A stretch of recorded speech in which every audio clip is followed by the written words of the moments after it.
Bueno, en realidad, ¿verdad? Ya los salmos que aparecen en la mayoría de escrituras ya los leímos. Este es uno que aparece en una escritura, la VIN. Entonces, Salmo 151. Más pequeño era yo que mis hermanos, y el más joven de los hijos de mi padre.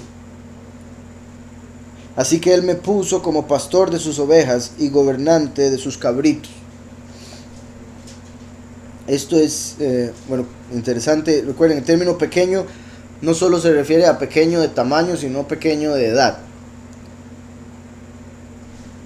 En todo caso, ¿verdad? David muy posiblemente era pequeño en ambos casos. O sea, porque era el menor de su familia, y por otras cosas que vemos parece que tampoco era tan alto, porque comparado con Saúl, Saúl era el alto, entonces David era el pequeño. Además se conecta con lo que hemos estado viendo en Génesis con Benjamín, que era llamado el pequeño.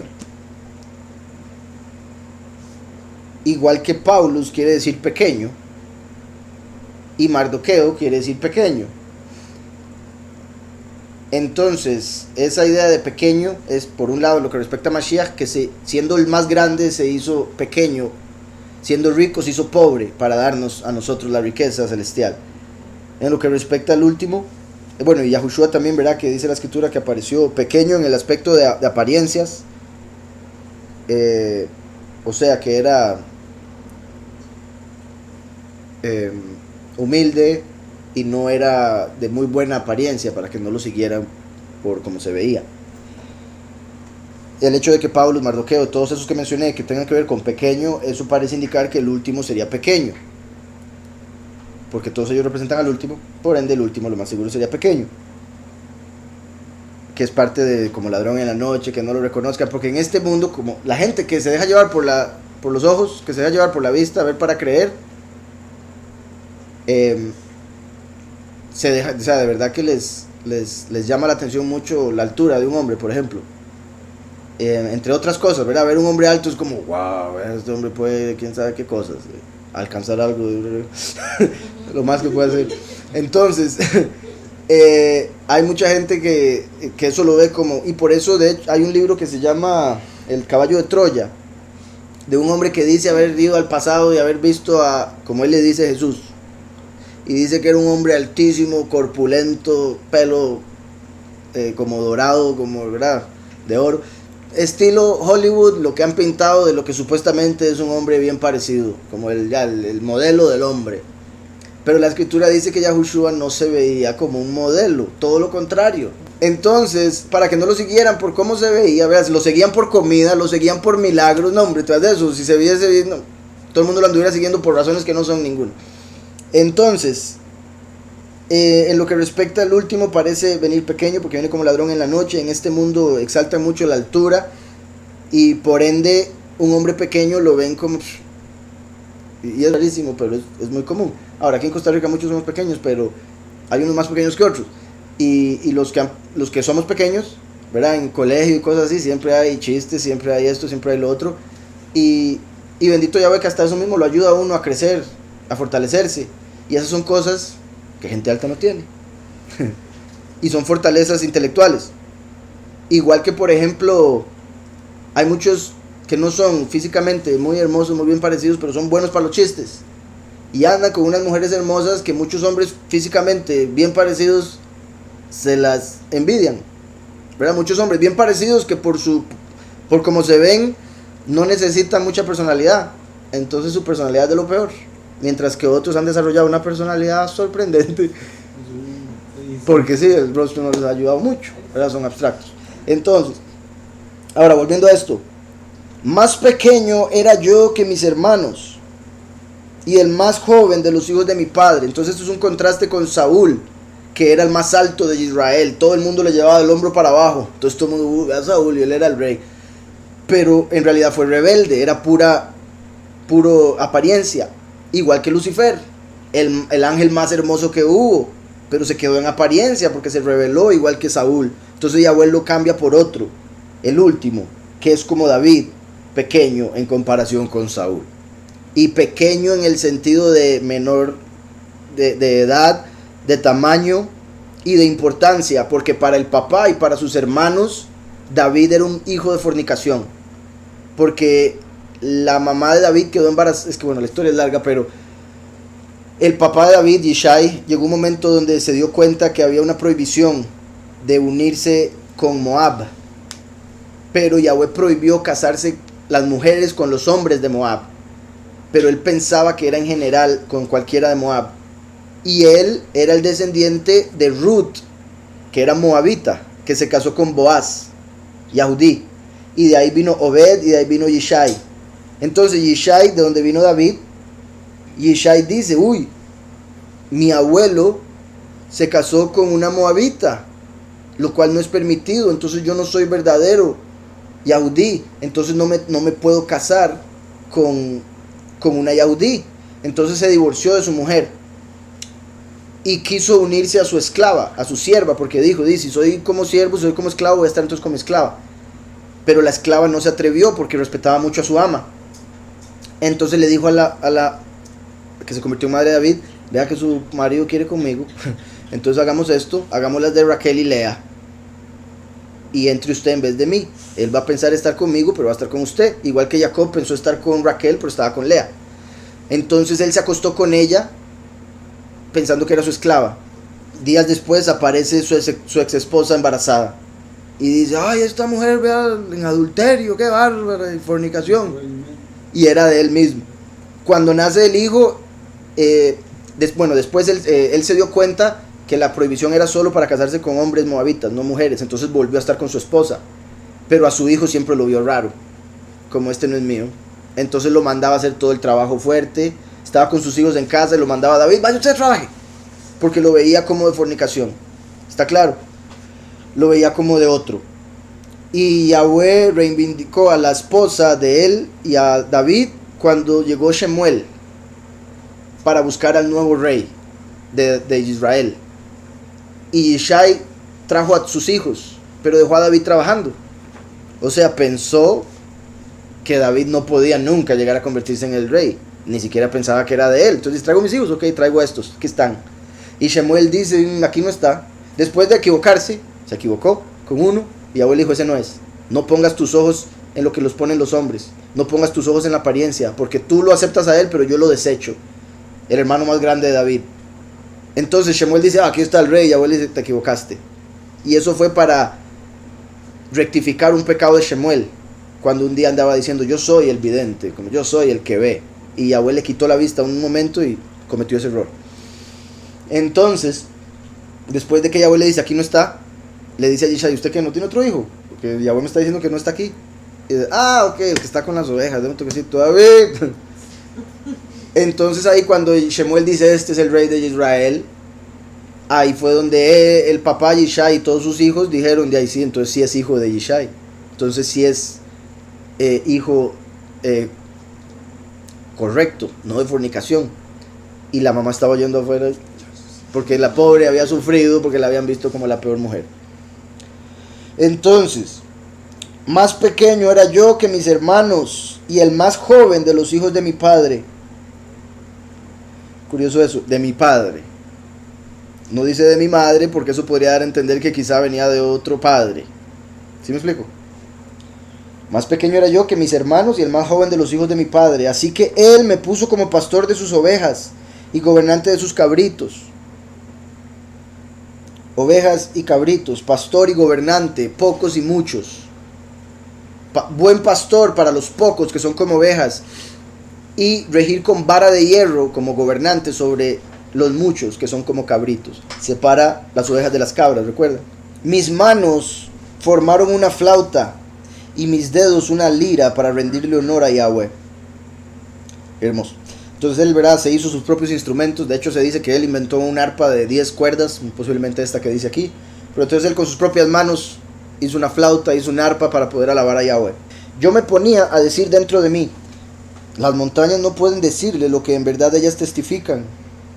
Tampoco pueden las colinas. Las hojas de los árboles no tienen habla para mis palabras, ni las ovejas para mis actos. No. ¿Quién hay que pueda contar?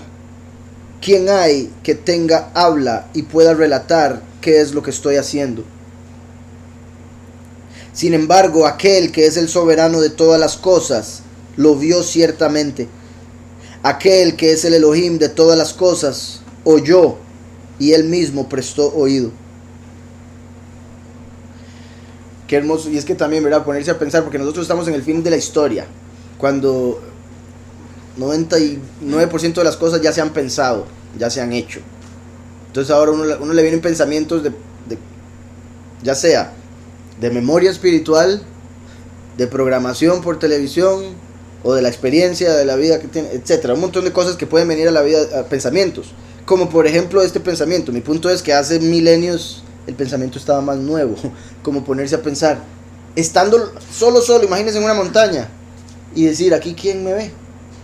Podría hacer lo que me dé la gana y nadie me ve, porque ese animal no va a poder hablar, ese árbol que está ahí no habla, ¿verdad? Las paredes no hablan, dicen. Pero Yahweh sí. Entonces el pensamiento tan profundo que para uno hoy es tan obvio, aunque sigue siendo profundo, pero es obvio, al menos para los que creen en Yahushua, que Yahweh está en todo lado, lo escucha todo, lo ve todo. Pero imagínense estar en un tiempo donde apenas está llegando ese entendimiento. De nuevo, un momento, yo creo que Él está en todo lado, de verdad, Él lo ve todo.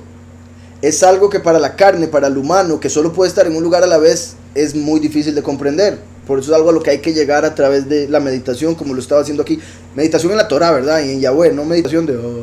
Dice, lo vuelvo desde el anterior, ya que sabemos lo que acabo de decir. Las montañas no pueden decirle lo que en verdad ellas testifican, tampoco que pueden las colinas. Las hojas de los árboles no tienen habla para mis palabras, ni las ovejas para mis actos. No, ¿quién hay que pueda contar? ¿Quién hay que tenga habla y pueda relatar qué es lo que estoy haciendo? Sin embargo, aquel que es soberano de todas las cosas lo vio ciertamente. Aquel que es el poderoso, el Elohim de todas las cosas, oyó y él mismo prestó oído. Lo vio y lo oyó, como primero y último. Y él mismo prestó oído. Curiosamente, porque el último también necesita prestar oído a Yahushua. O sea, el último necesita prestar oído al Espíritu para saber cuál es la doctrina. Como si Yahushua hubiese venido como los ojos a ver cómo estaba la situación. A los suyos vino, los suyos no le recibieron. Vino a ver que estaban en rebelión. Vio la higuera y la maldijo porque era como Yahudá, que lo rechazó. El último viene a oír qué es lo que están haciendo, qué es lo que están diciendo para dar testimonio. Bueno, que también ver obviamente se ocupa para el testimonio, pero en el sentido de lo que está diciendo aquí, oír y también para buscar que Yahweh oiga el nombre suyo pronunciado por la humanidad. Entonces, aquel que es Elohim de todas las cosas oyó y él mismo prestó oído. Así que él envió a su profeta para ungirme, a Shemuel para llevarme a la grandeza. Ay, qué perfecto. Bueno, la historia que acabo de contar de cuando Shemuel llegó, Yahweh envió al profeta para ungirlo. Similar a lo que acabamos de leer también en Hechos, de cómo Yahweh envió a Filipos para bautizar al etíope y llevarlo a la grandeza espiritual. En este caso era lo literal, llevarlo a la grandeza del reino, convertirse en rey. Y vean también, Shemuel llegó a donde David, que sería como Juan el Bautista preparando el camino para Yahushua. Y también se puede ver como Yahushua preparando al último, porque Shemuel es un nombre que significa dos cosas: escuchado por el poderoso, o su nombre es poderoso. Entonces el nombre del Padre está en el nombre del Hijo, y el nombre del Hijo es poderoso porque es el nombre que nos es dado para salvación, nombre sobre todo nombre. Entonces aquel cuyo nombre es poderoso vino a ungirme. Sería como el último siendo ungido por Yahushua para cumplir la misión. Yahushua, el sumo sacerdote, como Shemuel estaba sacerdote, poniendo al último como rey, así como David estaba siendo puesto por rey. Así que él envió a su profeta para ungirme, a Shemuel para llevarme a la grandeza. Mis hermanos salieron a recibirlo, guapos y hermosos por fuera. Así dice, guapos. Guapos y hermosos por fuera salieron a recibir a Shemuel, pensando que ellos iban a ser los que recibirían el honor. Y vean ahí cómo ya lo hace literalmente el contraste. Ahora se dice que David era bien parecido, pero no lo tomó en cuenta en lo absoluto en lo que dijo anteriormente, porque su pequeñez, la forma en que lo veían sus hermanos y estar todo sucio con las ovejas, de fijo no lo hacía verse muy bien. Y está haciendo el contraste, vuelvo y repito, mis hermanos todos se veían bien, pero a esos no los escogió Yahweh.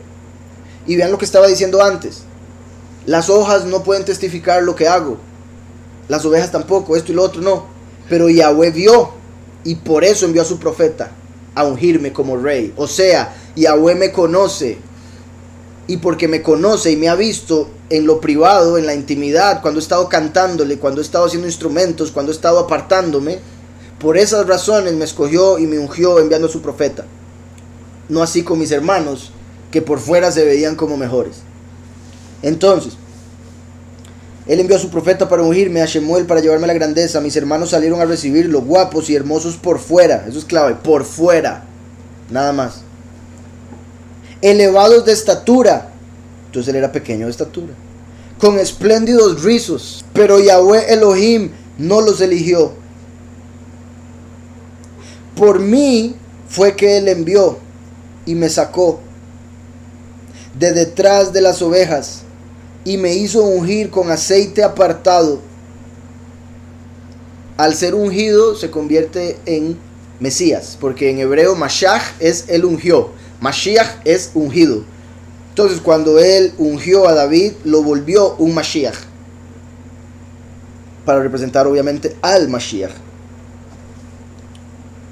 Por mí fue que él envió y me sacó detrás de las ovejas. O sea, las ovejas representan la congregación. Estaba en medio, y no solo, ni siquiera en medio, detrás, como en lo último, en lo menos importante. Verá, normalmente en los lugares, bueno, aquí vemos que es diferente por razones claras, pero normalmente la gente, digamos, como lo que dice Yahushua, cuando llega a una fiesta, a un lugar, no se siente adelante. Mejor siéntese atrás hasta que lo llamen para sentarlo adelante. Porque hay mucha gente que se sienta adelante y después le van a decir, mejor pásese porque ese lugar es de otra persona. Entonces qué vergüenza para esa persona. Mejor que lo exalten, que lo levanten, a que lo echen. Entonces mejor estar de lejos, humilde, y que el líder o la persona que está a cargo del evento sea el que lo llame. ¿Por qué estás tan lejos? Vení para acá. Peor a que le digan, ¿usted por qué está tan cerca? Por favor, córrase. Y la persona, ok, ¿verdad? Hay que ser muy cuidadoso. Estudiar el lugar, las personas, la relación. ¿Será que somos tan cercanos? Entonces, el hecho de que él estaba detrás de las ovejas da a entender lo último de lo último, lo peor, lo más bajo, y de ahí me trajo, de ahí me mandó a llamar. Los hermanos estaban al frente, con todos peinados, súper guapos, altos, limpios, porque ni tocaban las ovejas. Entonces esos no fueron escogidos. ¿Está claro? También el hecho de que Yahweh había visto cómo a David trataba a las ovejas y dijo, ok, este hombre trata bien a las ovejas. Si trata así animales, imagínense cómo va a tratar a los hombres que van a estar bajo él como rey. Igual que cuando Yahweh vio a Moshe cuidando las ovejas de Jetro y dijo, mira cómo cuida las ovejas. Se fue detrás de una oveja que se perdió, se la trajo alzada porque dijo que pobrecita, estaba muy cansada, entonces la trajo alzada, la llevó a traer agua. Ese es el hombre que tengo que poner como pastor de Israel. Entonces, al que es fiel en lo poco, Yahweh lo pone en lo mucho.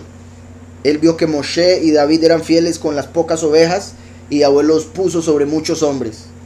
Hay mucha gente que lo ponen sobre ovejas y dicen, ay, qué pereza, no, yo tengo que ser el líder de todo el pueblo. Como si no puede ni siquiera con ovejas. Es que, ¿cómo que me va a poner de oveja? ¿Usted qué cree que soy yo? Me va a poner aquí todo sucio. Y nunca van a poder estar para un trabajo mayor si no son capaces de ensuciarse las manos haciendo un trabajo de esos. Y me digo ensuciarse las manos en ese aspecto, ¿verdad? De estar con las ovejas, no ensuciarse las manos haciendo algo malo. Entonces, eso es clave. Yahweh vea que es fiel en lo poco y lo pone en lo mucho. Hay mucha gente que está en lo poco empezando y solo quejarse porque no tiene paciencia. Todo lo quiere ya, todo lo quiere a su manera. Entonces no aprende nada de la experiencia. Y no aprende, no aprende a ser líder, no aprende a manejar criaturas, en el caso como ovejas, y cosas así. Entonces, por mí fue que él envió y me sacó detrás de las ovejas y me hizo ungir con aceite apartado. Y me hizo el caudillo de su pueblo y el gobernante de los hijos de su pacto. de los hijos de su alianza. Bendito sea. Y aquí ponen un paréntesis que dice, el Salmo 151 no se encuentra en el texto masorético, pero se encuentra en un himnario hebreo de la comunidad de Qumran. También se encuentra en la Septuaginta y en la Peshitta. Dice, traducimos aquí de la versión en inglés. Okay. En este mismo el tetragramatón aparece escrito en hebreo arcaico. Ven qué perfecto. Indicio del gran aprecio que le tenían al nombre apartado los antiguos escribas. Después dice, lo incluimos en nuestra edición por ser un documento muy antiguo, considerado digno de incluirse por los hebreos de antes de la era común. Yo era pequeño entre mis hermanos y el más joven de la casa de mi padre. Me ocupaba de las ovejas. Mis manos formaron un instrumento musical y mis dedos entonaron un salterio. ¿Y quién se lo dirá a mi poderoso? Esta forma que lo pregunta que me gusta más. ¿Y quién se lo dirá a mi poderoso? Es como yo aquí trabajando para él. ¿Y quién le va a decir? Y obviamente él lo sabe todo. Y David se dio cuenta cuando entró Shemuel y lo hizo rey. Dijo, uy, mira, le dijeron. Yo pensé que no se daba cuenta. ¿Y quién se lo dirá a mi soberano? Adón mismo, él mismo oye. Él envió a su malaj y me tomó de las ovejas de mi padre. Y él me ungió con el aceite de su unción. Mis hermanos eran bien parecidos y altos, pero el soberano no tomó placer en ellos. Yo salí hacia adelante para encontrarme con el filisteo, Goliat, y él me maldijo por sus ídolos. Pero yo desenfundé su propia espada y lo decapité, y removí el reproche de los hijos de Israel. Sí, ese final completamente diferente. Sí. Sí, haciendo alusión a cómo una vez que ya le cortó la cabeza a Goliat, ya estaba hecho que él iba a ser el rey. Interesante era para cerrar los salmos como el hecho de que el último viene y mata a Satán con su propia espada, la Torá, según la letra.